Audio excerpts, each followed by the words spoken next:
वैदिक विवरणों का अध्ययन प्राचीन भारतीय धार्मिक ग्रंथों और उनके दर्शन के बारे में किया जाता है। वेदों का महत्व भारतीय संस्कृति में अत्यधिक है, क्योंकि ये ग्रंथ धार्मिक, दार्शनिक और वैज्ञानिक ज्ञान के स्रोत माने जाते हैं। वेद 4 प्रकार के होते हैं। 1. ऋग्वेद, ऋग्वेदा। ऋग्वेद सबसे प्राचीन वेद है और इसमें 10 मंडल, किताबें और 1028 सूक्त मंत्र होते हैं। इसमें देवताओं की स्तुति, रचनाओं की उत्पत्ति और प्रकृति के तत्वों के बारे में विचार व्यक्त किए गए हैं। इसके मंत्रों में मुख्य रूप से अग्नि, वायु, सूर्य, इंद्र, सोम और अन्य देवताओं की पूजा की जाती है।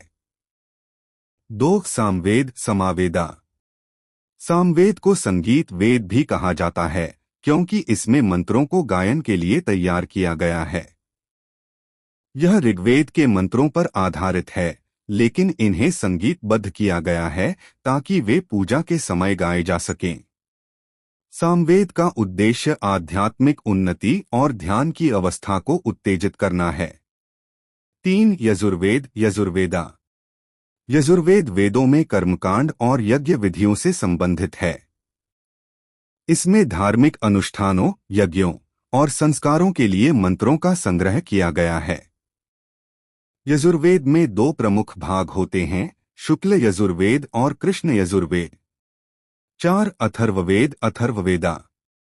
अथर्ववेद में मुख्य रूप से जीवन के विभिन्न पहलुओं जैसे रोगों, मानसिक संतुलन, पारिवारिक समस्याओं और सामाजिक आस्थाओं का उल्लेख है।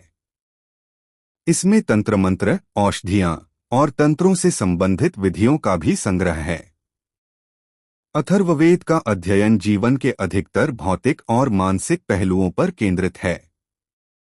वेदों के मुख्य विषय: धर्म, धार्मिक आस्थाएं और नैतिकता, ज्ञान, दर्शन और विज्ञान, कर्म, कर्मकांड और यज्ञ, आध्यात्मिक उन्नति, ध्यान, साधना और ब्रह्मज्ञान। वेदों की भाषा, वैदिक विवरणों का अध्ययन प्राचीन भारतीय धार्मिक ग्रंथों और उनके दर्शन के बारे में किया जाता है। वेदों में प्रयुक्त भाषा का स्वरूप शास्त्रीय और बौद्धिक है, जो कठिन और गहन अर्थों को व्यक्त करने के लिए उपयुक्त माने जाते हैं। वेदों का उद्देश्य 4 प्रकार के होते हैं। वेदों का मुख्य उद्देश्य मानवता के कल्याण के लिए ज्ञान प्रदान करना और प्राचीन वेद साक्षात्कार कराना है। इसमें 10 मंडल, किताबें, वेदों में जीवन के प्रत्येक क्षेत्र को मार्गदर्शन देने वाले सूत्र और मंत्र मौजूद हैं, देवताओं जो मानव जीवन रचनाओं की दिशा में प्रवृत्त करते हैं और प्रकृति के तत्वों के बारे में विचार के अध्ययन के महत्व। वेदों के अध्ययन से मनुष्य को आत्मज्ञान, वायु, ब्रह्मज्ञान और जीवन के और अन्य देवताओं में मदद मिलती है।